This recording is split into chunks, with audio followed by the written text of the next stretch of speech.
Alors, il s'appelle rétrocession de concession funéraire, ce qui est relativement rare, pour ne pas dire reprise, parce qu'une reprise de concession funéraire, ça on a l'habitude d'en faire, c'est lorsqu'une concession arrive à son terme. Et qu'à ce moment-là, la commune récupère le terrain mis à disposition. Mais là, c'est une rétrocession. Et on me dit non, madame, dites non, on va nous expliquer tout ça. Oui, il est tard, hein, puis c'est le deuxième conseil de la journée, parce que je dirais tout à l'heure, il y avait un conseil métropolitain cet après-midi.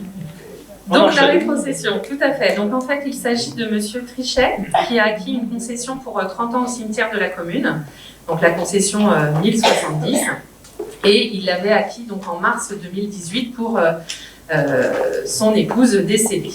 Le montant de la concession est de 898 € pour les 30 ans. Aujourd'hui, il n'est plus domicilié sur la commune. Il a souhaité du coup faire réinhumer son épouse au cimetière de Cholet, où il est depuis quelques temps. Donc le 1er octobre, cela a été fait. Et donc, il nous est demandé de rembourser, on peut dire ça, enfin rétrocéder cette concession et donc de rembourser au prorata de la non-utilisation le montant qui avait été prévu pour les 30 ans.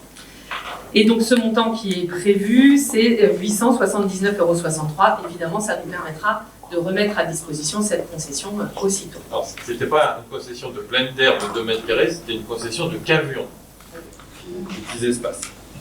Voilà. Il est donc proposé d'approuver, d'accepter cette concession et puis de procéder à l'indemnisation de M. Trichet à hauteur de 879,63 €. Voilà, une démarche tout à fait exceptionnelle, mais je pense qu'on peut y accéder. Y a-t-il besoin d'explications complémentaires? Qui s'abstient? Qui vote contre? Adopté à l'unanimité.